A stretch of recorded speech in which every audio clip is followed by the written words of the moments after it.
മാതാവിനോടും 1000 നന്ദി പറയുന്നു. ഞാൻ 6/2023 ഇവിടെ വന്ന് ഉടമ്പടി എടുക്കുന്നത്. ഉടമ്പടി എടുത്തിട്ട് രണ്ടാമത് ഞാൻ പുതുക്കാൻ വന്നത് 2012-23 ഡിസംബർ മാസം വന്ന് ഞാൻ ഇവിടെ പുതുക്കാൻ വരണത് 2012 പുതുക്കി കഴിഞ്ഞിട്ട് അതുവരെ മുമ്പ് പുതുക്കി ഉടമ്പടിയിലായിരുന്നെങ്കിലും ഞാൻ വെച്ച നിയോഗമൊന്നും ഞാൻ പ്രാർത്ഥിക്കുന്നുണ്ട്, പള്ളിയിൽ പോകുന്നുണ്ട്, എല്ലാ കാര്യങ്ങളും ഞാൻ കൃത്യമായി ചെയ്യുന്നുമുണ്ട്. പക്ഷേ എനിക്ക് ഞാൻ പറഞ്ഞ നിയോഗങ്ങളൊന്നും കാര്യമായിട്ടൊന്നും നടന്നില്ല. അപ്പോഴും ഞാൻ കൃത്യമായിട്ട് എല്ലാം ചെയ്യുന്നുണ്ട്. പിന്നെയും രണ്ടാമത് ഞാൻ പുതുക്കി കഴിഞ്ഞിട്ടും അതേ ഇതുപോലെ തന്നെയാണ് പോണതും.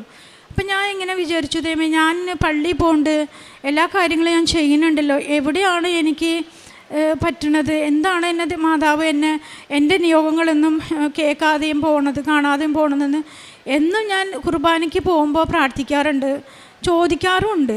അപ്പോൾ ഒരിക്കലും ഞാൻ ഒന്നും തെറ്റിക്കുന്നില്ലല്ലോ, അപ്പോൾ എന്താണ് എന്നിൽ പറഞ്ഞ കുറവ് എന്ന് എനിക്ക് കാണിച്ചു തരണമേ മാതാവേ എന്ന് ഞാൻ പ്രാർത്ഥിക്കാറുണ്ട്. അങ്ങനെ ഇരിക്കുമ്പോൾ ഞാനൊരു ചെറിയ തുണിയുടെ ബിസിനസ് ചെയ്യുന്ന ഒരാളാണ്. ഭർത്താവില്ല, എനിക്കൊരു ആൺകുട്ടിയുള്ളത്.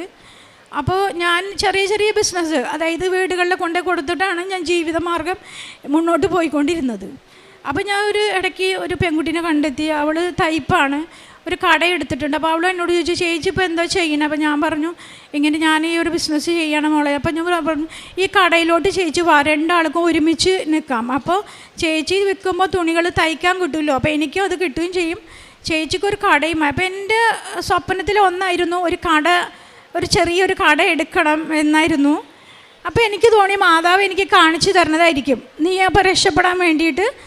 അപ്പോൾ ശരി, ഓക്കെ എന്ന് പറഞ്ഞിട്ട് അപ്പോൾ അവിടെ നിസാര വാടകയേ ഉള്ളൂ. ഞങ്ങളുടെ മേട്ടിപ്പാടം ഇടവക ചെറിയ ഇടവകയാണ്. അപ്പോൾ എനിക്ക് തോന്നി ശരി നമ്മളിവിടെ നിൽക്കാം എന്ന് പറഞ്ഞിട്ട് ശരി ഓക്കെ പറഞ്ഞു. അങ്ങനെ ഞാൻ ലോൺ എടുത്ത് ഒരുപാട് തുണികൾ ഞാൻ ആദ്യമായിട്ട് ഇറക്കണം. അപ്പോൾ എനിക്ക് തോന്നി മാതാവ് എനിക്ക് അനുഗ്രഹം തരുന്നതാണ്. ഞാൻ വിചാരിക്കാത്ത ലെവലിലേക്ക് ഞാൻ തുണി ഇറക്കി. അപ്പോൾ അവിടെ എല്ലാം കൊണ്ട് സെറ്റ് ചെയ്തു. അങ്ങനെ ഇരിക്കൽ അപ്പോൾ ഒരു വൈകുന്നേരം 23-ാം തീയതി ഒരു ഉച്ചയോടുകൂടി രാവിലെ ഞാൻ ആ കടയിൽ പോയി ഞാൻ കട തുറന്ന് അപ്പോൾ അങ്ങനെ ഇരുന്നപ്പോൾ എനിക്ക് ചെറുതായിട്ടൊരു തലകറക്കവും തലവേദനയും പ്രയാസങ്ങളൊക്കെ ഉണ്ടായിരുന്നു.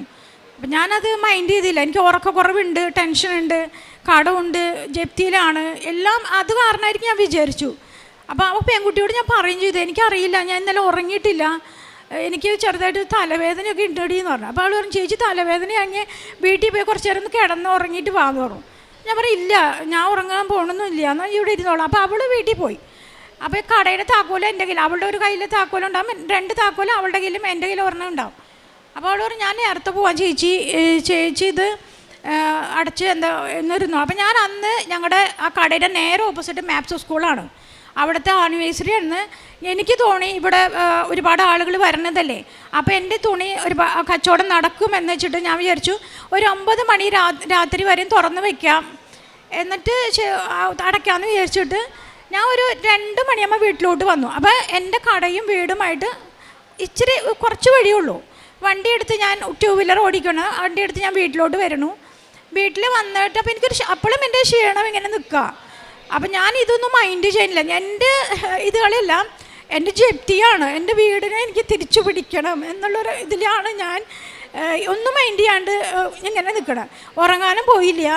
അങ്ങനെ നിൽക്കുമ്പോൾ എൻ്റെ മകൻ വിളിച്ചിട്ട് പറഞ്ഞു, അമ്മ അപ്പുറത്ത് കടയിലെ ചേച്ചി അമ്മയെ വിളിക്കുന്നുണ്ട്, തുണി കൊണ്ട് ചെല്ലാൻ പറഞ്ഞു, അമ്മ ഒന്ന് ചെല്ലാമോ എന്ന് പറഞ്ഞു. അപ്പം ഞാൻ പറഞ്ഞു, ഇടാ മോനെ, എനിക്ക് നേരമില്ല, എനിക്ക് ഒരുപാട് കാര്യം, അമ്മ ഒന്ന് ജസ്റ്റ് ചെല്ലുക, ചേച്ചി ഒരുപാട് നേരം ദിവസമായി പറയണം. അപ്പോൾ ശരി ഞാൻ പോവാടാന്ന് പറഞ്ഞിട്ട് ഞാൻ ഒരു 3 മണിയായി. ഞാൻ ഉച്ച നേരത്ത് ഒരു 3 മണി നേരം ഉറങ്ങിയുമില്ല. തുണികളെല്ലാം എടുത്ത് എൻ്റെ വണ്ടിയിൽ വെച്ച് ഞാൻ 2 വീലർ എടുത്ത് ഇറങ്ങിയതേ എൻ്റെ ഓർമ്മയുള്ളൂ. പിന്നെ ഞാൻ കണ്ണ് തുറക്കണത് ഞങ്ങളുടെ ചാലക്കുടി സെൻറ്റ് ജെയിംസ് ഹോസ്പിറ്റലാണ്. അപ്പോൾ കണ്ണ് തുറക്കുമ്പോൾ ഞാനിത് എവിടെയാണ് എന്താണെന്ന് എനിക്കെന്നെ ഒരു പിടിയില്ല, ആരെയും കാണാനില്ല എൻ്റെ ചുറ്റും. ഞാൻ നോക്കിയപ്പോൾ എൻ്റെ അവിടെ ഒരു കൂട്ടുകാരി വന്നിട്ടുണ്ട്, അവളവിടെ നിൽക്കുന്നുണ്ട്, പിന്നെ എൻ്റെ മകൻ അവിടെ നിൽക്കുന്നുണ്ട്, പള്ളിയിലെ അച്ഛൻ, എല്ലാവരും അവിടെ നിൽക്കുന്നുണ്ട്. അപ്പം ഞാൻ ചോദിച്ചു, അപ്പോഴാണ് എനിക്ക് കണ്ണ് തുറക്കണേ. അപ്പം ചോദിച്ചു, എനിക്ക് എന്ത് പറ്റി? അപ്പോൾ അവർ അച്ഛൻ വന്ന് പറഞ്ഞു, വിജയിച്ച് വിഷമിക്കണ്ട, ഒന്നുമില്ല എന്ന് പറഞ്ഞിട്ട് എനിക്ക് എൻ്റെ തലയിൽ തലോടിയിട്ട് കുരിശ് വരച്ചു. അപ്പം ഞാൻ വിചാരിച്ചു, ദൈവം ഞാൻ എനിക്കെന്ത് പറ്റിയെന്ന് എനിക്കറിയില്ലല്ലോ, എന്താണ് എനിക്ക് ആരും ഒന്നും പറയുന്നുമില്ല. അത് അത്രയും ഞാൻ പറഞ്ഞു. അച്ഛനെ നോക്കിയപ്പോൾ കരഞ്ഞു. ഞാൻ കരഞ്ഞു കഴിഞ്ഞിട്ട് എൻ്റെ ഓർമ്മ പോയിട്ട് പിന്നെ എനിക്കൊന്നും അറിയില്ല. പിന്നെ ഞാൻ പിറ്റേ ദിവസം തന്നെയാണ് എൻ്റെ ഓർമ്മ എനിക്ക് വരുന്നത്, അത് മെഡിക്കൽ കോളേജിൽ. അപ്പോൾ നോക്കുമ്പോൾ ഈ ഡോക്ടർമാർ മൊത്തം എൻ്റെ ചുറ്റും നിന്നിട്ട് എൻ്റെ കാല് ഇവർ പിടിച്ച് പഴിച്ച് എന്തൊക്കെ ചെയ്യണം. അപ്പോൾ എനിക്ക് നല്ല വേദന. അപ്പം ഞാൻ ചോദിച്ചു, എന്തേ എൻ്റെ കാലുമ്മ നിങ്ങൾ ചെയ്യണേ, എൻ്റെ കാല് വിട്, എനിക്ക് നല്ല വേദനയുണ്ട് തോന്നും. അപ്പോൾ അവർ ചേച്ചി കാല് പിടിച്ച് വലിച്ച് കമ്പി ഇത് ഇട്ടില്ലെങ്കിൽ ചേച്ചിയുടെ കാല് വലഞ്ഞു പോകും, നടക്കാൻ പറ്റില്ല ചേച്ചി എന്ന് പറഞ്ഞു. അപ്പോഴും ഞാൻ വെറുതെ ചുമ്മാ എനിക്ക് ഓർമ്മയൊന്നുമില്ല, ആകെ കിളി പോയാണ്. ഞാൻ ഇവരെ വഴക്ക് പറയാം, എൻ്റെ കാല് വീട്ടിൽ നിങ്ങൾ, എനിക്ക് നല്ല വേദനയാണ്, എനിക്ക് ഒന്നും ഇടണ്ട, ഞാൻ മരിച്ചു പോക്കോട്ടെ എന്ന് പറഞ്ഞു. അയ്യോ അങ്ങനെ പറയില്ല നിങ്ങൾ, എന്താ നിങ്ങളിങ്ങനെ പറയണേ, ബഹളടിക്കില്ലേ എന്ന് പറഞ്ഞ് ഈ ഡോക്ടർമാർ മൊത്തം എൻ്റെ കാലങ്ങ് പിടിച്ച് വഴിച്ച് നല്ല വേദനയും. അപ്പോൾ ഇവർ വലിയ കണത്തിലാണ് ഒരു സാധനം അടിയിൽ വെച്ചിട്ട് എൻ്റെ ഈ കാലിങ്ങനെ ചുറ്റി. അപ്പോഴേക്കും എൻ്റെ ഓർമ്മ കൈ ഇവർ നേരത്തെ ചുറ്റി. അപ്പോൾ നല്ല വേദന കയ്യും, അതിന് കൈ ചുറ്റിയെന്ന് ഞാൻ ഓർമ്മയൊന്നുമില്ല. ഓർമ്മ തുറന്നു ഈ കാലാണ് ഇവർ ചെയ്യുന്നത് ഞാൻ കാണുന്നത്. അതങ്ങനെ ചെയ്ത് ഇവർ എന്നെ വാർഡിലോട്ട് കൊണ്ടുപോകുമ്പോൾ ഓർമ്മയൊക്കെ അത്യാവശ്യം വന്നെങ്കിലും എനിക്ക് ഒന്നും അങ്ങനെ ഇതല്ല, ഞാൻ ശരിക്കും ഓക്കെ അല്ല. എനിക്ക് എല്ലാവരെയും കാണുമ്പോൾ ദേഷ്യം വരുന്നുണ്ട്, എന്തോ എൻ്റെ മൈൻഡെല്ലാം മാറിപ്പോയി. ഞാനങ്ങനെ ഇങ്ങനെ ഒരാൾ കിടക്കണം, അങ്ങനെ ഒരു മന്ദബുദ്ധി കിടക്കണവർ കിടക്കുമ്പോൾ എന്നെ വാർഡിലോട്ട് കൊണ്ടുപോയപ്പോൾ അവിടെ കട്ടിലൊന്നുമില്ല. അപ്പോൾ അവിടെ ഞങ്ങൾ അറിയുന്നൊരു പയ്യൻ, അവിടെ ഒരു നേഴ്സാണ് ഞങ്ങളുടെ മേട്ടിപ്പാടത്ത്. അവൻ ഓടി വന്ന് പറഞ്ഞു, ചേച്ചി വിജയിച്ച് എന്നെ അറിയോ? അപ്പം ഞാൻ ഇവനെ ഇങ്ങനെ നോക്കിയിട്ട് ചിരിക്കുന്നു, ഒന്നും പറയുന്നുമില്ല. അപ്പം ഞാൻ ഇവനെ നോക്കിയിട്ട് ഇങ്ങനെ നിൽക്കുക. അപ്പോൾ പറഞ്ഞു കട്ടിലില്ല, അപ്പോൾ കട്ടിൽ റെഡിയാക്കി തരാമെന്ന് പറഞ്ഞു. അപ്പോൾ ഓക്കെ എന്ന് പറഞ്ഞാൽ അപ്പോൾ കട്ടിൽ ഉടനെ തന്നെ ഒരാൾ ഡിസ്ചാർജ് ആയി, കട്ടിൽ എനിക്ക് കിട്ടി. അവൻ കട്ടിൽ അങ്ങനെ കിടത്തി. പിന്നെ ഒരു ചെക്കപ്പായിരുന്നു. ചെക്കപ്പ് ചെയ്തും 15 ദിവസമായിട്ടും എന്നെ ഓപ്പറേഷൻ ചെയ്യണില്ല അവർ. അപ്പോൾ ഞങ്ങളുടെ ഇടവകയിൽ എൻ്റെ ഫ്രണ്ട്സ് എൻ്റെ എല്ലാവരും ഇടഞ്ഞു തുടങ്ങി, എന്തുകൊണ്ടാണ് വിജിയുടെ ഓപ്പറേഷൻ ചെയ്യാത്തത്. അപ്പോൾ എനിക്കാണെങ്കിൽ നല്ല വേദനയും, വേദന എന്ന് പറഞ്ഞാൽ തരില്ല, അതുപോലത്തെ വേദന. ഈ ഡോക്ടർ വരുമ്പോൾ ഞാൻ ചോദിക്കും, എന്താ എൻ്റെ ഓപ്പറേഷൻ ചെയ്യാത്ത എന്ന് ചോദിച്ചപ്പോൾ ഡോക്ടർ എപ്പോഴും എന്നോട് തമാശ പറയും, പൈസ ഉണ്ടോ ഓപ്പറേഷൻ ചെയ്യാൻ? അപ്പം ഞാൻ വിചാരിച്ചു പൈസ ഇല്ലാത്തത് കൊണ്ടാണോ ഡോക്ടർ എന്നെ ഓപ്പറേഷൻ ചെയ്യാത്തത്. അപ്പോൾ എൻ്റെ കൂട്ടുകാരികളെല്ലാം എന്നെ സഹായിച്ചിട്ട് ഒരു 30,000 രൂപ എൻ്റെ കയ്യിൽ വേറെ സെപ്പറേറ്റ് തന്നിട്ടുണ്ടായിരുന്നു. ഇത് നീ എടുക്കരുത്, ഇത് ഓപ്പറേഷന് മാറ്റി വെക്കണേന്ന്. അപ്പം ഞാൻ ഈ കാശ് പിറ്റേ ദിവസം ഡോക്ടർ വന്നപ്പോൾ ഈ പൈസ എടുത്ത് കാണിച്ചു, പൈസ ഉണ്ട് കയ്യിൽ, ഇതില്ലാണ്ട് കൊണ്ടാണോ ഓപ്പറേഷൻ ചെയ്യാണ്ട് നിങ്ങൾ നിൽക്കണേന്ന് ഡോക്ടറോട് ചോദിച്ചപ്പോൾ ഡോക്ടർ എന്നെ നോക്കിയിട്ടൊന്ന് ചിരിച്ചു. ഓക്കെ നമുക്ക് ചെയ്യാമെന്ന് പറഞ്ഞിട്ട് പോയി. അപ്പോഴും ഈ ഡോക്ടർ എന്താ ഇങ്ങനെ. അപ്പം ഞാൻ മാതാവിൻ്റെ രൂപം എൻ്റെ അടുത്ത് എൻ്റെ മോൻ കൊണ്ടുവന്ന് വെച്ചിട്ടുണ്ട്, തൈലം എല്ലാം എൻ്റെ തേൻ എല്ലാം കൊണ്ടുവന്ന്, ഉപ്പ് ഒക്കെ അവൻ വീട്ടിൽ നിന്ന് കൊണ്ടുവന്ന് വെച്ചിരിക്കുക. എനിക്കൊരു ഒരു മോനുള്ളൂ. അവൻ ആകെ ഷോക്കായി പോയി. അപ്പനില്ല, മരിച്ചു പോയി, ഇനി അമ്മയും പോവുക എന്നുള്ള ഇതിൽ അവൻ നിൽക്കണേ. എന്നാലും അവൻ ഈ ഉപ്പും തേനും എല്ലാം എനിക്ക് തന്നുകൊണ്ടിരിക്കുകയായിരുന്നു. നേർച്ച വസ്തുവൊക്കെ ഉപയോഗിച്ചാൽ ഈ മാതാവിൻ്റെ ഫോട്ടോ നോക്കിയിട്ട് ഞാൻ പറഞ്ഞു, മാതാവേ ഇവരെന്തേലും ഓപ്പറേഷൻ ചെയ്യാണ്ടിട്ടിരിക്കണേ, ഞാൻ മരിച്ചു പോവോ, എന്താ സംഭവം, നീ ഒന്ന് വെളിപ്പെടുത്തി തായോ എന്ന് ഞാൻ എപ്പോഴെങ്കിലും പ്രാർത്ഥിക്കാൻ തുടങ്ങിയപ്പോൾ. ആ കിടക്കുമ്പോഴും ഞാൻ ഈ മാതാവിനെ നോക്കിക്കൊണ്ട് സംസാരിക്കുമായിരുന്നു. എൻ്റെ അമ്മയോട് എന്തൊക്കെ സംസാരിക്കുമ്പോൾ അതുപോലെ തന്നെയാണ് ഞാൻ ഈ മാതാവിനോട് സംസാരിച്ചുകൊണ്ടിരുന്നത്. അങ്ങനെ ഇരിക്കെ അപ്പം ഞാൻ വേദനയാണല്ലോ. അപ്പോൾ ഓരോരുത്തരും എന്നെ വിളിച്ചു തുടങ്ങി, എന്താണ് ഓപ്പറേഷൻ, എനിക്കറിയില്ല, ഡോക്ടർ എന്നെ ഓപ്പറേഷൻ ചെയ്യുന്നില്ല എന്ന്, എന്താണ് എനിക്കെന്ന് അറിയില്ല എന്ന് പറഞ്ഞപ്പോൾ ഇടപെട്ടു. MLA വിളിക്കണോ, പാർട്ടിയായിട്ട് ഇടപെട്ടു, കൂട്ടുകാരികൾ പറഞ്ഞിട്ട് ഇടപെട്ടു. അപ്പോൾ എല്ലാവരും ചോദിച്ചപ്പോൾ ഡോക്ടർക്ക് ഭയങ്കര സങ്കടമായി. ഡോക്ടർ നല്ല ഡോക്ടറാണ്, നമ്മുടെ ക്രിസ്ത്യൻസ് ഡോക്ടറാണ്. അപ്പോൾ ഡോക്ടർ വന്നിട്ട് എൻ്റെ ഒരു കൂട്ടുകാരി വന്നിട്ട് പറഞ്ഞു, അവൾക്ക് ആരും ഇല്ല, നിങ്ങൾ എന്ത് 15 ദിവസം നിങ്ങൾ ഓപ്പറേഷൻ ചെയ്യാണ്ട് ഈ വ്യക്തിനെ ഇട്ടിക്കണേ, എന്താ സംഭവം നിങ്ങൾ ഞങ്ങളോട് പറയുമെന്ന് പറഞ്ഞു. അപ്പോൾ ഡോക്ടർ ചെയ്തു പറഞ്ഞു, നിങ്ങളിവിടെ വന്ന് പോയാൽ പോരാ, എന്നെ കാണണം, വിജിക്ക് എന്താ പറ്റിയെന്ന് ചോദിക്കണം നിങ്ങൾ. അവർക്ക് സീരിയസാണ്, അവർ കത്തി വെച്ച് അവർ മരിച്ചു പോകും. അപ്പോൾ ആ കുട്ടിക്ക് അമ്മയാണ് ഞാൻ കൊടുക്കാൻ ആഗ്രഹിക്കുന്നത്. അപ്പം നിങ്ങളിങ്ങനെ അറിയാതെ MLAയും ഇവരൊന്നും വിളിക്കുന്നത് ഞങ്ങൾക്കൊരു ഇറിറ്റേഷനാണ്. ഇവിടെ നിന്ന് ഈ വ്യക്തിനെ നിങ്ങൾ കൊണ്ടുപോയാലും എവിടെ പോയാലും ഇവർ രക്ഷപ്പെടില്ല. അപ്പോൾ നിങ്ങളൊന്ന് വെയിറ്റ് ചെയ്യും, അല്ലെങ്കിൽ നിങ്ങൾ ഈ വന്ന് ഓരോന്ന് പറയുന്ന നേരം നിങ്ങളുടെ ഇടവകയിൽ അച്ഛനോട് ചെന്ന് പറയും പ്രാർത്ഥിക്കാൻ. നിങ്ങൾക്ക് പറ്റിയെങ്കിൽ അങ്ങനെ ചെയ്യുമെന്ന് പറഞ്ഞ് ഈ കൂട്ടുകാരോട് പറഞ്ഞു. അവളാകെ ഷോക്കായിപ്പോയി. അപ്പോൾ ഡോക്ടർ രാവിലെ ട്രാവൽസിന് വന്നപ്പോൾ എൻ്റെ മുന്നിൽ ഇത് വെച്ച് പറയുന്നത്. അപ്പോൾ ഞാൻ മരിക്കാനോ കിടക്കണ ഡോക്ടർ എന്തോ പറയണം. അപ്പോൾ എന്നെ നോക്കിയിട്ട് ഒന്നുമില്ല ചുമ്മാ പറഞ്ഞതാന്ന് പറഞ്ഞു. അപ്പോൾ എനിക്ക് മനസ്സിലായി എനിക്കപ്പോൾ സീരിയസ് ആണ്, ഞാൻ പോവാറായി, മാതാവ് എന്നെ കൈ വിട്ടെന്നാണ് ഞാൻ വിചാരിക്കുന്നത്. അപ്പോഴും ഞാൻ എൻ്റെ മോനെയാണ് ഓർക്കണത്. ഞാൻ പോയി ഇനി മോനെ ആര് നോക്കും എന്നുള്ളൊരു സങ്കടമായിരുന്നു എനിക്ക്. അങ്ങനെ ഇരിക്കൽ പിന്നെ എൻ്റെ കൂട്ടുകാരിലൊക്കെ കട്ടയ്ക്ക് സപ്പോർട്ടായിരുന്നു. എൻ്റെ ഇടവകയിൽ കുറേ കൂട്ടുകാരികൾ ഇപ്പം ഇവിടെ വന്നിക്കണ എൻ്റെ കൂട്ടുകാരിയൊക്കെ ഒരുപാട് എന്നെ ചേർത്ത് പിടിക്കുമായിരുന്നു. എപ്പോഴും വിളിച്ചിട്ട് പറയും, നീ ഒന്നും സംഭവിക്കില്ല, നിനക്ക് നീ ഉടമ്പടിയിലല്ലേ, അപ്പം മാതാവിനെ രക്ഷിക്കടി എന്ന് പറഞ്ഞിട്ട് എൻ്റെ കൂട്ടുകാരി പറയുമായിരുന്നു. അങ്ങനെ ഇരിക്കെ ഓപ്പറേഷൻ ചെയ്യാതിരിക്കുമ്പോൾ ഈ കൂട്ടുകാരോട് പറഞ്ഞു, വിജയെ താഴെ ഇറക്കാൻ പറഞ്ഞു ഡോക്ടർ. ഇറക്കേണ്ട ആവശ്യമില്ല, എന്നെ ഇവളെ കാണിക്കണം എൻ്റെ അവസ്ഥ. ഇറക്കിയിട്ട് റൂമിലേക്ക് കൊണ്ടുപോകാൻ പറഞ്ഞു. റൂമിൽ കൊണ്ടുപോയിട്ട് എല്ലാം വൺ ബൈ ആയിട്ട് എൻ്റെ ഈ കാലാണ് ഫസ്റ്റ് അയച്ച് കണ്ടപ്പോൾ ഈ കാലിതിങ്ങനെ വളഞ്ഞിട്ട് ഒരു പോക്ക് പോയപ്പോൾ അവളും അയ്യോ എന്ന് പറഞ്ഞിട്ട് അങ്ങോട്ട് ഓടിപ്പോയി. ഞാൻ പറഞ്ഞു, ദൈവമേ എൻ്റെ കാലിങ്ങനെ അയ്യോ എന്ന് ചോദിച്ചു. അപ്പോൾ പറഞ്ഞു, ഒന്നില്ല വിജയിച്ച് അത് നോക്കണ്ട എന്ന് പറഞ്ഞിട്ട് ഈ കാല് അത്ര അവസ്ഥയിലാണ് കിടക്കുന്നത്. തൊലിപ്പുറത്താണ് എൻ്റെ ഈ പാദം കിടക്കണത്.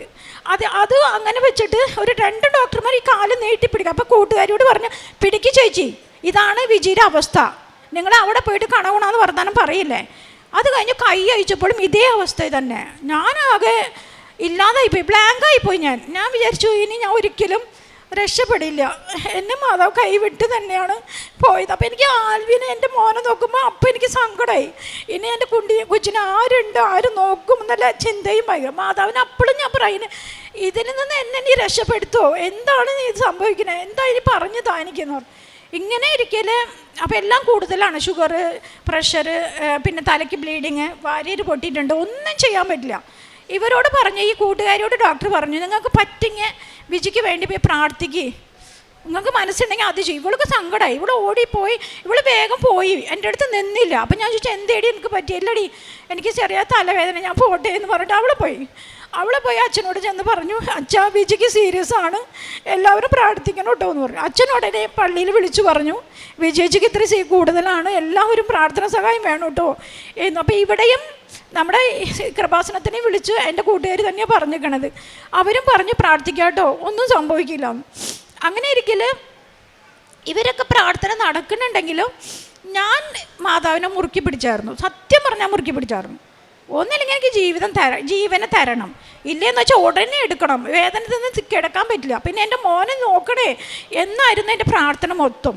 അപ്പം മാതാവ് ചിലപ്പോൾ മാതാവിൻ്റെ ഫോട്ടോ നോക്കുമ്പോൾ ഇങ്ങനെ പറയും, നീക്കൊന്നും സംഭവിക്കില്ല, ഞാനുണ്ടല്ലോ എന്ന് എൻ്റെ മനസ്സിൽ ഇങ്ങനെ വന്ന് പറഞ്ഞുകൊണ്ടിരിക്കുമായിരുന്നു. മാതാവിനെ ഞാൻ ഇടയ്ക്കിടയ്ക്ക് കണ്ണടഞ്ഞ് പോകുമ്പോൾ മാതാവിനെ കാണും.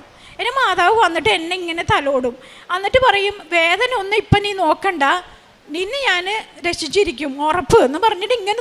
അപ്പം ഞാൻ കണ്ണ് തുറന്ന് നോക്കുമ്പോൾ ആരും കാണാനില്ല, അപ്പം ഞാൻ മാത്രമാണ് അവിടെ കിടക്കണത്. ഇങ്ങനെ എനിക്ക് പല പ്രാവശ്യം എൻ്റെ മാതാവ് എൻ്റെ കട്ടിലിൻ്റെ അവിടെ വരികയും എന്നെ തൊടുകയും എല്ലാം ഇങ്ങനെ നടന്നുകൊണ്ടിരിക്കുകയായിരുന്നു. അപ്പം എനിക്ക് മനസ്സിലായി ഞാൻ എന്തായാലും മരിക്കില്ല. ഡോക്ടർമാർക്കൊക്കെ നല്ല പേടിയായിരുന്നു. കുറേ ഡോക്ടേഴ്സ് ഉണ്ട്, ഒരു 10-15 ഡോക്ടർമാർ എൻ്റെ അടുത്ത് മാറി ഇങ്ങനെ വന്നുകൊണ്ടിരിക്കുകയാണ്. അങ്ങനെ ഇരിക്കലും ഒരു ദിവസം എന്നെ എല്ലാ ദിവസവും എല്ലാ ചെക്കപ്പും നടത്തുന്നത്, ഇത് കുറയുന്നുണ്ടോ, ഇവൾ ഓപ്പറേഷൻ ചെയ്യാൻ പറ്റുമോ വിജയന്, ഒന്നും നടക്കണില്ല, ഒന്നും കുറയുന്നില്ല. ഇങ്ങനെ ഇരിക്കും. ഒരു രാത്രിയിൽ ഞാൻ മാതാവിനോട് 3 മണി നേരത്തെ എല്ലാവരും ഉറങ്ങിക്കഴിഞ്ഞപ്പോൾ ഞാൻ പെട്ടെന്നൊരു കണ്ണ് തുറന്ന് ആരോ വന്ന് എന്നെ തൊട്ടോണം ഞാൻ ഇട്ടിട്ട് മാതാവിനോട് പറഞ്ഞു, മാതാവേ എനിക്കൊരു ഡേറ്റ് തരണം, ആ ഡേറ്റിൽ എൻ്റെ ഓപ്പറേഷൻ ചെയ്തേ പറ്റൂ, എല്ലാം നീ കുറയ്ക്കണം, നിനക്ക് കഴിയാത്തതൊന്നും ഇല്ലല്ലോ, നിനക്ക് സാധിക്കും, നീ അത് ചെയ്തേ പറ്റൂ, എനിക്ക് വേണ്ടി, എൻ്റെ കുഞ്ഞിന് വേണ്ടിയെങ്കിലും നീ ചെയ്യണേ എന്നായിരുന്നു എൻ്റെ സങ്കടം പ്രാർത്ഥനയും. അങ്ങനെ ഇരിക്കില്ല. 2 ദിവസം കഴിഞ്ഞപ്പോൾ എന്നെ എല്ലാ ചെക്കപ്പും നോക്കിയപ്പോൾ എല്ലാം നോർമലാണ്. ഞാൻ തന്നെ ചിലപ്പോൾ നെട്ടിപ്പോയി. പെട്ടെന്ന് നോർമലാവണ്, പെട്ടെന്ന് ഡേറ്റ് എടുക്കണം ഡോക്ടർമാർ, ചടപടാന്ന് പറഞ്ഞിട്ട് വേഗം അറിയിക്കണം. വീട്ടിൽ ആൽവിനെ വിളിച്ചു. ആൽവിന് ഭയങ്കര കാര്യമാണ് അവർക്ക്. ആൽവിൻ എപ്പോഴും എന്നെക്കാളും ഇപ്പോൾ ആൽവിൻ ഡൗണാണ്, കാരണം അമ്മ അങ്ങനെ പോവല്ല. അപ്പോൾ ആൽവിനെ വിളിച്ചിട്ട് പറഞ്ഞു, ആൽവിൻ നീ വീട്ടിൽ പോയിട്ട് റേഷൻ കാർഡിൻ്റെ എന്തൊക്കെയോ ചെയ്യാൻ പറഞ്ഞവർ, വേഗം വരണം, ഒരാളോട് പറയാൻ നിൽക്കണ്ട, വേണമെങ്കിൽ നീ പറഞ്ഞു പെട്ടെന്ന് വരണം, നാളെ ഉടനെ ഓപ്പറേഷനാണ് അമ്മയ്ക്ക്. അപ്പോൾ ഇവരുടെ പേടി എന്താണെന്ന് വെച്ചാൽ എനിക്ക് നാളെ എങ്ങനെ കൂടോ, ഇപ്പം നോർമലാണല്ലോ, ഇപ്പം ചെയ്യാന്നുള്ള ഇതിലാണ് ഇവർ ഡേറ്റ് എടുക്കണം. അപ്പം ഞാൻ ഡോക്ടറോട് ചോദിച്ചു, എന്ത് ഡോക്ടർ പെട്ടെന്ന് ഇങ്ങനെ പറയാം, പെട്ടെന്നായിരുന്നു കുറഞ്ഞതൊക്കെ, ഈ മാതാവിനോട് പ്രാർത്ഥിച്ചില്ലേ, അതെ, ആ അനുഗ്രഹമാണ് ഇപ്പോൾ വന്നേക്കണത്, അപ്പം ചേച്ചി പേടിക്കണ്ട കേട്ടോ എന്ന് പറഞ്ഞു. അങ്ങനെ ആൽവിൻ വിളിച്ചു പറഞ്ഞു, എൻ്റെ കൂട്ടുകാരികൾ വിളിച്ചുകൊണ്ട് ഇപ്പോൾ വന്നേക്കണ സിബിയോട് പറഞ്ഞു. എല്ലാവർക്കും സന്തോഷമായി, എല്ലാവരും പ്രാർത്ഥിക്കുന്നുണ്ട്. അങ്ങനെ പിറ്റേ ദിവസം എനിക്ക് സമയമെടുത്തു. 7 മണിക്ക് ഞാൻ ഓപ്പറേഷൻ തിയേറ്റർ കൊണ്ടുപോകണേ ആരുമില്ല, എൻ്റെ മോൻ മാത്രമേ ഉള്ളൂ. എൻ്റെ വീട്ടുകാരൊക്കെ വരണുള്ളൂ, എല്ലാം കുറച്ച് സഹകരണം കുറവാണ്. പക്ഷേ എൻ്റെ കൂട്ടുകാരികളെല്ലാം വിളിയും പ്രാർത്ഥനയും. പിന്നെ ഒരു കൂട്ടുകാരി 6 മണിക്ക് തന്നെ അവിടെ എത്തി. അവിടെ എത്തുന്നേക്കാളും മുമ്പ് തൊട്ടടുത്തുള്ളൊരു പെൺകുട്ടി എൻ്റെ അടുത്ത് വന്ന് എന്നെ ഡ്രസ്സ് ചെയ്തു. എല്ലാം കഴിഞ്ഞ് വൃത്തിയായിട്ട് ഞാൻ ഇരിക്കുമ്പോഴും മാതാവിനോട് ഞാൻ പറഞ്ഞു, മാതാവേ എന്നെ തിരിച്ചു കൊണ്ടുവരണേ, എന്നെ മരണത്തിലേക്ക് വിടരുതേ. എപ്പോഴും ഈ മാതാവിനോട് പ്രാർത്ഥനയായിരുന്നു.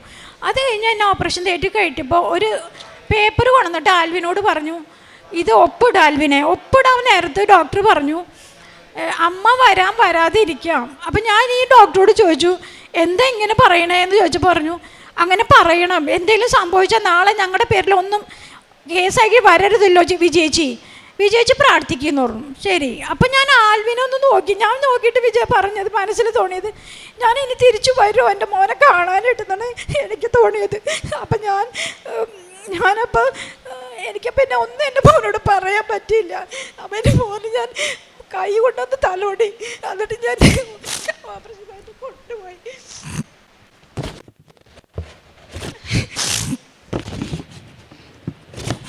അങ്ങനെ അവിടെയും കൊണ്ടുപോയപ്പോൾ കുറേ പ്രശ്നങ്ങൾ. എനിക്ക് മരയിക്കാൻ തോന്നിയിട്ട് ഒന്നും റെഡി ആവണില്ല. അപ്പോൾ കുറേ ഡോക്ടർമാർ ചുറ്റും നിൽക്കുന്നുണ്ട്. ഞാൻ ഇവരെന്താ എന്നെ എന്താണ് ചോദിച്ചപ്പോൾ പറഞ്ഞു, ചേച്ചി ഇത് കുത്തി വെച്ചിട്ട് ഇതാവണില്ല എന്ന് പറഞ്ഞു. അപ്പം ഞാൻ മാതാവിനോട് പറഞ്ഞു, മാതാവേ നീ ഇടപെടണം കേട്ടോ, ഇത്രയും ഡോക്ടർക്ക് ഒന്നും ചെയ്യാൻ കഴിയില്ല എന്ന് എനിക്കറിയാം. നീ തൊട്ടാൽ എൻ്റെ ശരീരം ഇവർക്ക് ഓപ്പറേഷൻ ചെയ്യാൻ രീതിയിൽ നീ ആക്കി കൊടുക്കണമേ എന്ന് ഞാൻ പ്രാർത്ഥിച്ച ആ ഒരു സെക്കൻഡ് വെച്ച് മാതാവ് എൻ്റെ ശരീരം മൊത്തം ചെയ്തെടുത്ത് മരയിപ്പോൾ അങ്ങനെ തുടങ്ങി. എല്ലാം കാല് റെഡിയായി, കൈ റെഡിയായി. ഇവർക്കപ്പോൾ ഇവരെന്തൊക്കെയോ ഇംഗ്ലീഷിൽ പറയുന്നുണ്ട് പേടിച്ചിട്ട്. അതുവരെ ശരിയാത്ത കാലും കൈയെല്ലാം റെഡിയായി.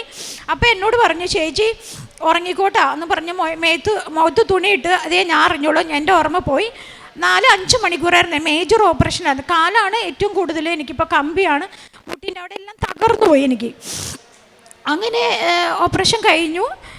കണ്ണ് തുറന്നു. ഒരു 5 മണിക്കൂറിൽ കണ്ണ് തുറന്നില്ല. ഒരു 6 മണിക്കൂർ കഴിഞ്ഞപ്പോൾ എന്നെ ഓപ്പറേഷൻ തിയേറ്ററിൽ നിന്ന് അപ്പുറത്തേക്ക് മാറ്റിയിട്ട് 3 ഡോക്ടർമാർ ഇങ്ങനെ ചുറ്റിയിരിക്കുന്നു. ഞാൻ 1 മണിക്കൂറിനുള്ളിൽ കണ്ണ് തുറന്നെന്നുള്ളതാണ്. അവർ തന്നെ അത്ഭുതം. അവർ പറയുന്നത് ഇത്രയും മേജർ ഓപ്പറേഷൻ ചെയ്ത ഒരാൾ കണ്ണിങ്ങനെ 1 മണിക്കൂറിന് തുറക്കില്ല അത്രേ, അത് കുറേ മണിക്കൂർ പിടിക്കുമെന്ന്. പക്ഷെ ഞാൻ പെട്ടെന്ന് ഈ ഡോക്ടർ എൻ്റെ അടുത്ത്, ഈ 3 ഡോക്ടർമാർ ഇങ്ങനെ ഇരിക്കുന്നു, ലേഡീസുകളെല്ലാം അവിടെ നിൽക്കണം. ഞാൻ കണ്ണ് തുറന്നു കഴിഞ്ഞപ്പോൾ ഈ ഇരിക്കുന്ന ഡോക്ടർ ചോദിച്ചു, വിജയിച്ചി എന്തെങ്കിലും ബുദ്ധിമുട്ട് തോന്നുന്നുണ്ടോ, നെഞ്ചുവേദന ഉണ്ടോ, ഛർദ്ദിക്കാൻ തോന്നുന്നുണ്ടോ, എന്തെങ്കിലും പ്രശ്നങ്ങളുണ്ടോ എന്ന് ചോദിച്ചു. ഒന്നുമില്ല എന്ന് ഞാൻ പറഞ്ഞപ്പോഴും മാതാവ് എൻ്റെ അടുത്ത് നിൽക്കണമാതിരിയാണ് എനിക്ക് തോന്നുന്നത്. ഒന്നുമില്ല എന്ന് പറഞ്ഞു. ഒന്നുമില്ലല്ലോ, സത്യമല്ല പറയണത്. സത്യം ഞാൻ പറയണേ, ഞാൻ നുണയെന്ന് പറഞ്ഞു കഴിഞ്ഞാൽ ഒന്നുമില്ല ഡോക്ടറെ എന്ന് പറഞ്ഞു. ഞാൻ നല്ലപോലെ സംസാരിക്കുന്നുണ്ട്. അപ്പോൾ ഉടനെ അവർക്ക് തന്നെ അത് അത്ഭുതമായി പോയി. അപ്പോൾ അവർ ഓക്കെ, നമുക്ക് സന്തോഷമായി. കാരണം ഞാൻ മരണത്തിലേക്ക് പോകാൻ നിൽക്കണ എന്നെ മാതാവ് തിരിച്ചു കൊണ്ടപ്പോൾ എന്തോ ഒരു ശക്തി ഇവിടെ അവർക്ക് തോന്നിയത്. ഇവർ പ്രാർത്ഥിച്ച മാതാവ് തന്നെയാണ് ഇവരെ തൊട്ടിക്കണതെന്ന് ഉറപ്പാണ്. 100% ഉറപ്പാണ്. 1% പോലും ഞാൻ പിന്നോട്ട് പോവില്ല.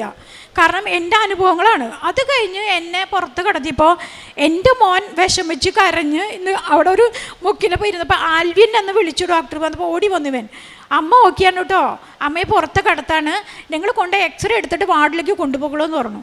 എൻ്റെ ദൈവം, ഞാൻ എൻ്റെ കൂടെ നിൽക്കണേ. അപ്പോൾ എൻ്റെ ചേട്ടൻ്റെ ഭാര്യ, എൻ്റെ ഭർത്താവിൻ്റെ പെങ്ങൾ എല്ലാവരും വന്നിട്ടുണ്ട്. ഞാൻ പോയപ്പോൾ ഉണ്ടായില്ല, അവരെല്ലാവരും വന്നിട്ടുണ്ട്. കൂട്ടുകാരി എല്ലാവരും ഈ മാതാവിനെ നന്ദി പറഞ്ഞു. ആൽവിന് മുഖത്തൊരു സന്തോഷം തോന്നി. അമ്മ തിരിച്ചു വന്നല്ലോ, അമ്മ ഈ കിടന്നാലും എനിക്കൊരു അമ്മയെ കിട്ടിയല്ലോ എന്നുള്ള തോന്നൽ എനിക്ക് തോന്നി. അവനോടൊന്നും ഞാൻ പറഞ്ഞില്ല. അങ്ങനെ എന്നെ എക്സ്റേ എടുക്കാൻ കൊണ്ടുപോയി. എക്സ്റേയും എല്ലാം എടുത്തു വാർഡിൽ കൊണ്ടുപോയി. അങ്ങനെ കുറേ സംഭവങ്ങളൊക്കെ കടന്നു. അതിൻ്റെ ഇടയ്ക്ക് കുറേ പ്രശ്നങ്ങളുണ്ടായി. ഞാൻ നീട്ടി പറയണില്ല, എല്ലാം ചുരുക്കിയാണ് പറയണേ. പക്ഷേ മാതാവ് ഉണ്ടായിരുന്നു, ഈശോ മാതാവിൻ്റെ കൂടെ. അങ്ങനെ ഡോക്ടർ ഡിസ്ചാർജ് ചെയ്തു. ഒരു ഒരാഴ്ചൻ്റെ ഉള്ളിൽ ഡിസ്ചാർജ് ചെയ്തു. അപ്പം ഞാൻ ചോദിച്ചു, എന്നെ ഇത്ര പെട്ടെന്ന് ചെയ്യണോ? ഞാൻ വീട്ടിൽ പോയി എനിക്ക് എന്തെങ്കിലും ഒന്നും പറ്റില്ല, എന്തെങ്കിലും സംഭവിക്കുകയാണെങ്കിൽ എന്തെങ്കിലും കൂടുതൽ തോന്നുകയാണെങ്കിൽ ആൽവിനോട് പറഞ്ഞു ആംബുലൻസിന് എന്നെ അമ്മ കൊണ്ടുവരണം, എന്നെ കിടത്തി എന്നെ കൊണ്ടുപോകണതും കൊണ്ടുവരണതല്ല. അങ്ങനെ എന്നെ കിടത്തി കൊണ്ടുപോയി വീട്ടിലോട്ട് കിടത്തി കൊണ്ടുപോയി അവിടെ റൂമിൽ കിടത്തിയിട്ട് പറഞ്ഞു, ഇനി എന്തെങ്കിലും അമ്മയ്ക്ക് ബുദ്ധിമുട്ടാണെങ്കിൽ അമ്മയെ തിരിച്ച് കൊണ്ടുവരണം ആൽവിനെ എന്ന് പറഞ്ഞു. അതൊന്നും ഉണ്ടായില്ല. എൻ്റെ മാതാവ് എൻ്റെ കൂടെ ഉണ്ടായി. എൻ്റെ ഈ കൂട്ടുകാരി, ഇവിടെ ഉള്ള കൂട്ടുകാരി ഇവിടെ ഞാൻ പറഞ്ഞു കൃപാസനത്തിൽ പോയി പ്രാർത്ഥിക്കണേടി. അത് കഴിഞ്ഞ് മാതാവിൻ്റെ ലൈറ്റ് കത്തിൻ്റെ ആ രൂപം പിടിച്ച് എൻ്റെ റൂമിൽ ഇനി ഫിറ്റ് ചെയ്യണമെന്ന്, അതെല്ലാം എൻ്റെ റൂമിൽ വച്ചായിരുന്നു. ഞാൻ എന്നെ കൊണ്ടുവന്ന് കിടത്തിയപ്പോൾ മാതാവിനെ ഞാൻ നോക്കി പറഞ്ഞു, നന്ദി പറഞ്ഞു, മാതാവേ എൻ്റെ ജീവനെ തന്നില്ലോ, എനിക്ക് നന്ദി ഉണ്ട് കേട്ടോ മാതാവേ എന്ന് പറഞ്ഞു. അങ്ങനെ ഞാൻ 2 മാസം ആ കിടന്ന കിടപ്പായിരുന്നു. ഒന്നും ചെയ്യാൻ പറ്റില്ല എനിക്ക്, എല്ലാം എൻ്റെ മോനാണ് ചെയ്തത്. ഒരു ഭർത്താവ് ചെയ്യുന്ന ജോലി എൻ്റെ മോൻ ചെയ്തെന്ന് തന്നെ പറയാം. ഒരു മടി കൂടാതെ എൻ്റെ കുഞ്ഞ് ചെയ്തു. പക്ഷേ എൻ്റെ മാതാവ് ഈശോ എൻ്റെ കൂടെ ഉണ്ടായിരുന്നു. ആ നാട്ടുകാർ മൊത്തം ഉണ്ടായി, വികാരി അച്ഛൻ ഉണ്ടായിരുന്നു പ്രാർത്ഥിക്കാൻ, ഒരുപാട് ആളുകളുണ്ട്. അങ്ങനെ ഇരുന്ന് ഈ ഡോക്ടർ പിന്നത്തെ ഇതിൽ പോയപ്പോൾ പറഞ്ഞു, വിജയിച്ചി നടക്കില്ല കേട്ടോ, നടക്കില്ല എന്ന് പറയുമ്പോൾ എനിക്കറിയാലോ എല്ലാം ഒന്നും നടക്കില്ല, വണ്ടി എടുക്കില്ല, നടക്കില്ല എന്ന് പറഞ്ഞു. ഉറപ്പ് പറയും ഡോക്ടർ. അന്ന് ഡോക്ടർ പറഞ്ഞു അങ്ങനെ ശരിയാവില്ലല്ലോ, ഞാൻ പ്രാർത്ഥിക്കുന്ന മാതാവിൻ്റെ അടുത്താണ്, മാതാവിനാണ് എന്നെ രക്ഷിച്ചത്, അപ്പോൾ മാതാവ് എന്നെ നടത്തിക്കോളൂ, ഓക്കെ നിങ്ങളൊന്നും പറയണ്ട, ഞാൻ ഒരു ചെന്തൊരു വഴക്കുണ്ടാക്കാം, ഒന്നും പറയണ്ട, എൻ്റെ മാതാവ് എന്നെ നടത്തിക്കോളും, എന്നെ മാതാവാണ് രക്ഷിച്ചത്. അപ്പോൾ ഇവർക്കും മിറാക്കിളാണ് ഇവർ പറയുന്നത് മാതാവാണ് രക്ഷിച്ചിരിക്കണത്. ഇവിടെ എല്ലാം ഒരു മാതാവിനെ ഭയങ്കര ഇതായിട്ട് അത് തന്നെ സംസാരിച്ചു. ഞാനെന്നാ തന്നെ പറഞ്ഞുകൊണ്ടിരിക്കണേന്ന് പറഞ്ഞു.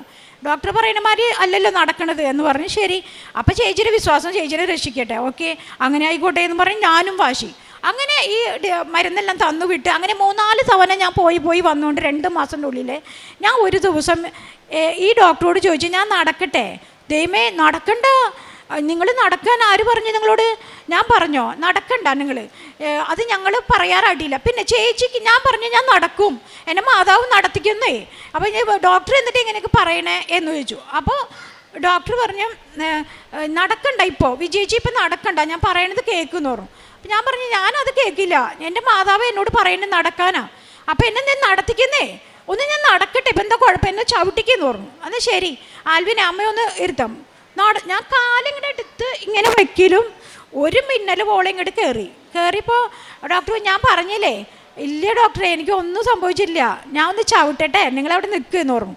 അങ്ങനെ ഞാൻ പതുക്കെ ഈ കാലെടുത്ത് ചവിട്ടി അവിടെ അങ്ങനെ ഉറപ്പിച്ചപ്പോൾ എനിക്ക് മനസ്സിലായി എൻ്റെ മാതാവാണ് ഇത് തുടർന്നത്, ഇവരൊന്നും അല്ല, ഈ മരുന്നും മേബിളും ഒന്നുമല്ല എൻ്റെത്, എനിക്ക് മനസ്സിലായി അതോട്. അപ്പോൾ ഈ ഡോക്ടർ ചിരിച്ചിട്ട് പറഞ്ഞു, ഓ ചേച്ചി ഈ മാതാവിനെ മുറുക്കി പിടിച്ച് കാണും, വെറുതെയാണ് ഞാൻ കൃപാസനത്തിൽ പോയി ഉടമ്പടി എടുത്തത്, ചുമ്മയല്ല ഞാൻ ഉടമ്പടി എടുത്തത്, മാതാവ് എൻ്റെ കൂടെ ഉണ്ടെന്നേ, അപ്പം നിങ്ങളൊന്നും പറയണ്ട, പേടിക്കണ്ട നിങ്ങൾ, ഞാനല്ലേ പറയണേ, എൻ്റെ മാതാവ് എന്നെ നോക്കിക്കോളൂ എന്ന് പറഞ്ഞ്. ശരി വിജയിച്ച് വീട്ടിൽ ചെന്നിട്ട് എന്തെങ്കിലും സംഭവിച്ചാൽ ഞങ്ങൾ ഉത്തരവാദിത്തം അല്ലാന്ന്, ഓക്കെ വേണ്ട ഞാൻ ഏറ്റോളാം എന്നും പറഞ്ഞ് ഞാൻ വീട്ടിൽ എന്നെ ആൽവിൻ കൊണ്ടുവന്നിട്ട് പറഞ്ഞു, അമ്മ ഡോക്ടർമാർ പറയുന്നത് കേൾക്കമ്മ, അമ്മ നടക്കില്ലേ, എന്തെങ്കിലും വന്നു പോയി അമ്മയ്ക്ക് എനിക്ക് അമ്മയില്ലാണ്ടാവില്ല, ഒന്നും സംഭവിക്കില്ല മോനെ, നിനക്ക് വിശ്വാസം ഇല്ലേ, നിനക്കില്ലെങ്കിൽ എനിക്കുണ്ടെന്ന് പറഞ്ഞിട്ട് ഇവൻ എന്നെ കൊണ്ടുവന്ന് കിടത്തി. ഇവൻ പുറത്തു പോയപ്പോൾ എൻ്റെ വീട്ടിൽ ആരുമില്ല, എൻ്റെ മോനും ഞാനും മാത്രമേ ഉള്ളൂ.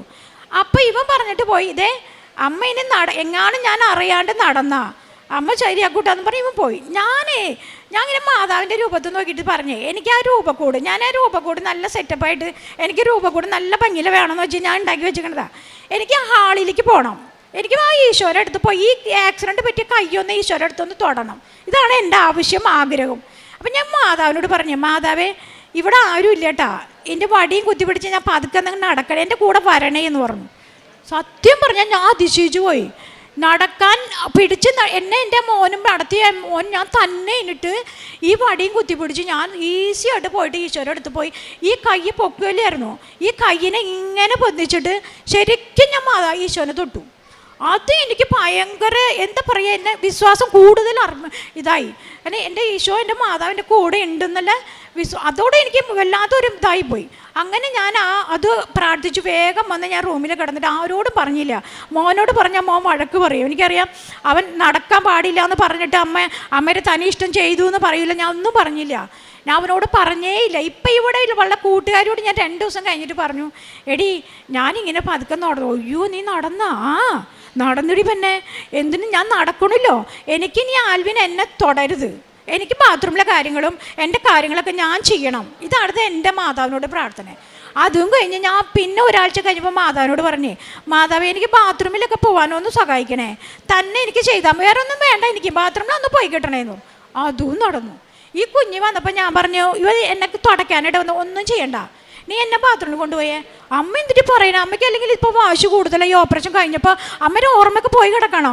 അല്ല, മാതാവൻ എൻ്റെ കൂടെ ഉള്ളത്, നീ എന്നെ കൊണ്ടുപോകുന്നു പറഞ്ഞു. അങ്ങനെ ബാത്റൂമിൽ കൊണ്ടേ ഇരുത്തിയാൽ മതിയെന്ന് പറഞ്ഞു. കസാരയിൽ കൊണ്ടേ ഇരുത്തി നീ പൊക്കോന്ന് പറഞ്ഞു. ഞാൻ സുഖമായിട്ട് ആ വെള്ളം എടുത്ത് മേത്തൊഴിക്കലും ഈ കൈ കൊണ്ട് തന്നെ ഞാൻ ഓരോന്നും ചെയ്യൊക്കെ എൻ്റെ മാതാവ് നിൽക്കണവിടെ എനിക്ക് ഫീൽ ചെയ്യണേ.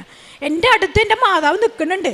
അത് കഴിഞ്ഞ് ഇതെല്ലാം ചെയ്തു. ഈ കൊച്ചിന് ഭയങ്കര അതിശയം, എന്താ അമ്മയ്ക്ക് തന്നെ ഇതൊന്നും ചെയ്യാൻ പറ്റണ്ട? ഇല്ല, പിന്നെ ഞാൻ തന്നെ ചെയ്തുകൊണ്ടിരിക്കണം, മോൻ കണ്ടില്ലേന്ന് ചോദിച്ചു. ഇതെല്ലാം കഴിഞ്ഞു. അങ്ങനെ ഞാൻ എന്താ പറയുക, 2 മാസത്തിനുള്ളിൽ നടന്നെന്നുള്ളതാ. രക്ഷപ്പെടുത്തിയത് എൻ്റെ മാതാവ് ഈശോയാണ്. എത്ര നന്ദി പറഞ്ഞാലും എനിക്ക് തീരില്ല. കാരണം ഞാൻ എങ്ങനെയാണ് നിങ്ങളോട് പറയുന്നത് എനിക്കറിയില്ല. അത്രയ്ക്ക് എൻ്റെ കൃപാസ മാതാവ് ഇപ്പോഴെന്നെ ചേർത്തി പിടിക്കുന്നുണ്ട്. ഞാനിപ്പോൾ ഈ സാക്ഷ്യം പറയാൻ ഇവിടെ നിൽക്കുമെന്ന് എനിക്കറിയില്ലായിരുന്നു. ഞാൻ ഒരാഴ്ചയായി ഞാൻ മാതാവിനോട് ഒരുങ്ങായിരുന്നു, എന്നെ കൊണ്ട് സാക്ഷ്യം പറയിപ്പിക്കണേ, അവിടെ ഒരു തടസ്സമില്ലാണ്ട് എൻ്റെ കൂട്ടുകാർക്ക് എന്നെ കൊണ്ടുപോകാൻ പറ്റണേ. എന്നാൽ എനിക്ക് ബസ്സിൽ കയറാൻ പറ്റില്ല. അപ്പോൾ ഞാൻ ട്രെയിനിൽ കയറി. അപ്പോൾ കേൾക്കണം, ട്രെയിനിൽ കയറി ഞാൻ. അപ്പോൾ ഞാനും അതിശയിച്ചു, ഈ ട്രെയിനിൽ കയറിയപ്പോഴും മാതാവ് എന്നെ പിടിച്ച് കയറ്റണമാതിരി. ബിസിനസ്സിൽ ഞാൻ ഇറങ്ങി, വണ്ടി ഓടിച്ചു. ഞാൻ വണ്ടി എടുക്കരുതെന്ന് പറഞ്ഞ് ഒരു 2 ആഴ്ച കഴിഞ്ഞ് വണ്ടി എടുത്തിട്ട് എൻ്റെ മാതാവ് എന്നെ ഇങ്ങനെ വഴി നടത്തുക. ഒരു രക്ഷയിലോട്ടോ. എൻ്റെ മാതാവ് എനിക്ക് തരുന്ന അനുഗ്രഹങ്ങൾ 1-2 അല്ല. ഈ ബിസിനസ്സിനാണെങ്കിൽ ഓൺലൈൻ ബിസിനസ് തുടങ്ങിയിട്ട് ഇപ്പോൾ ഒരുപാട് ആളുകൾ എന്നെ ഞങ്ങൾക്ക് അത് വേണം ഇത് വേണം. ഇപ്പം ഞാൻ ഫോൺ ഓഫ് ആക്കി വെച്ചിട്ടാണ് വന്നേക്കണേ. അത്രയും തുണികൾ ആവശ്യപ്പെടുന്നുണ്ട്. ഇനി ഒരുപാട് ഫ്രണ്ട്സ് എൻ്റെ മുന്നിൽ പുതിയ ആളുകൾ എൻ്റെ മാതാവ് കൊണ്ടുവന്ന് തന്നു. അപ്പോൾ ഇനി എനിക്ക് നല്ല വിശ്വാസമുണ്ട്, എൻ്റെ മോൻ്റെ ജീവിതവും അല്ലെങ്കിൽ എൻ്റെ ആധാരം എല്ലാം ഞാൻ എടുക്കും, പണിയെടുത്തിട്ട് എടുക്കും. എനിക്ക് നല്ല വിശ്വാസം. കാരുണ്യ പ്രവൃത്തി എന്ന് വെച്ചാൽ ഞാൻ നല്ലപോലെ ചെയ്തായിരുന്നു കേട്ടോ, വെറുതെ പറയണതല്ല. എനിക്ക് ഭയങ്കര ഇഷ്ടമായിരുന്നു. രോഗികളൊക്കെ കാണണം, അവർക്ക് എന്തെങ്കിലും എൻ്റെ അവസ്ഥയിൽ നിന്നിട്ട് ഞാൻ ചെയ്യുമായിരുന്നു.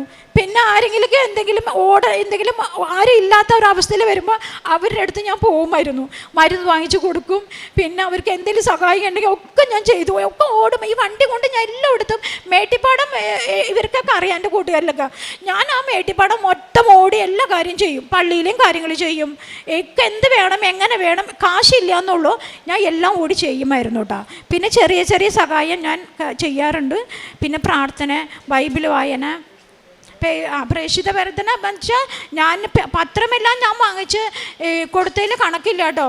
ഞാൻ പത്രമൊക്കെ ഞാൻ കൊണ്ടുപോയി ഉണ്ടല്ലോ, വീട്ടിൽ ഞാൻ വയ്ക്കില്ല, എനിക്ക് വയ്ക്കാൻ പറ്റത്തില്ല. കാരണം ഞാൻ വിചാരിക്കും, ദൈവമേ ഈ പത്രം ഇവിടെ വെച്ചാൽ മാതാവിന് ഒരു വില കൊടുക്കണ്ടേ നമ്മളോ. അന്ന് തന്നെ ഞാൻ പത്രം ഒരു കെട്ടൊക്കെ തീർത്തിട്ടുണ്ട്. ഇപ്പം ഞാൻ 3 കെട്ട് കെട്ടി ഞാൻ കലൂർ പള്ളിയിൽ പോയിട്ട് അവിടെ നിന്നുകൊണ്ടും അല്ലെങ്കിൽ ആ പരിസരത്തും ഞാനും മോനും കൊടുക്കാനാണ് തീരുമാനിച്ചത്. ഞാൻ ചാലക്കുടി കിടക്കണം, മേട്ടിപ്പാടം കിടക്കണേ, ഞാൻ കലൂർ പള്ളിയിൽ പോകണമെന്ന് എൻ്റെ മനസ്സിലിങ്ങനെ പറയുന്നു എൻ്റെ മാതാവ്. ഞാൻ അറിയാത്ത ആളുകളുടെ ഇടയ്ക്ക് പോയി ഈ പത്രം ഞാൻ ഉടനെ ഞാൻ എത്ര തിരക്കുണ്ടായാലും ഞാൻ കൊടുക്കണമായിരിക്കും. എൻ്റെ ബിസിനസ്സെല്ലാം ഞാൻ സ്റ്റാർട്ട് ചെയ്തു, നല്ലപോലെ ബിസിനസ്സെല്ലാം നടക്കുന്നുണ്ട്. ഉടമ്പടി തൈലം പിന്നെ ഭയങ്കര അത്ഭുതമാണ്. ഉടമ്പടി തൈലമാണ് ഈ വേദന വരുമ്പോൾ എല്ലാം ഞാൻ പുരട്ടുന്നത്. ഒരു മരുന്നും ഞാൻ കുറേ നാൾ കഴിഞ്ഞിട്ട് കഴിച്ചിട്ടേ ഇല്ല.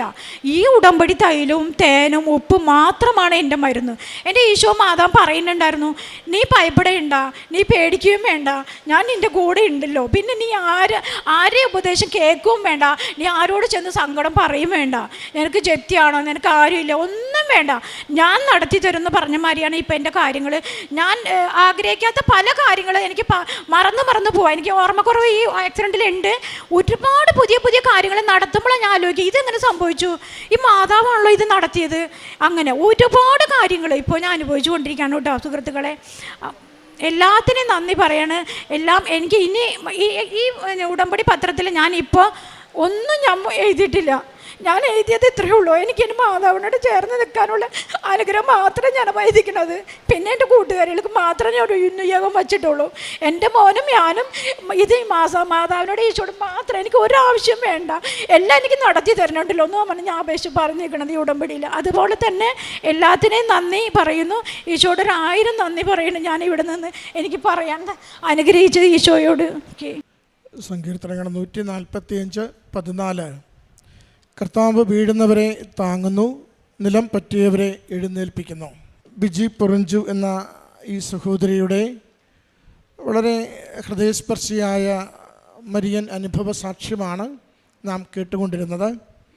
മകൾക്കുണ്ടായ വളരെ ഗുരുതരമായ അപകടം, ഓപ്പറേഷൻ പോലും ചെയ്യാനാവാത്ത സാഹചര്യങ്ങൾ, അമ്മ മാതാവിനെ മാത്രം കൂട്ടുപിടിച്ച് ഓരോ ദിവസവും രാവും പകലും അമ്മയുടെ പ്രത്യക്ഷീകരണത്തിൽ പ്രത്യാശയർപ്പിച്ച് വിശ്വസിച്ചുകൊണ്ട് മകൾ പ്രാർത്ഥിക്കുകയും ഓപ്പറേഷൻ ചെയ്യാനാവുന്ന വിധം ശാരീരിക അവസ്ഥകൾ സാധാരണ നിലയിലേക്ക് വരികയും ഓപ്പറേഷൻ ചെയ്തതിന് ശേഷം കാലുകുത്തി നടക്കുവാൻ ഏറെ നാളെടുക്കും, ഒരുപക്ഷെ നടക്കുവാൻ സാധിക്കില്ല എന്ന് പോലും ഡോക്ടർമാർ പറഞ്ഞെടുത്ത് അമ്മയെ മാത്രം ആശ്രയിച്ചും അമ്മയോട് മാത്രം പ്രാർത്ഥിച്ചും അമ്മയുടെ ബലം മാത്രം സ്വീകരിച്ചും ഓരോ ദിവസവും അതിനുവേണ്ടി പരിശ്രമിച്ച് 2 ആഴ്ചക്കുള്ളിൽ ആദ്യം കാൽപാദം ചവിട്ടുകയും 2 മാസം കൊണ്ട് സാധാരണ പോലെ നടക്കുവാൻ പറ്റുന്ന വിധത്തിൽ തൻ്റെ ശാരീരികാരോഗ്യം വീണ്ടെടുത്തതിൻ്റെ സാക്ഷ്യമാണ് ഈ സഹോദരി പങ്കുവച്ചത്.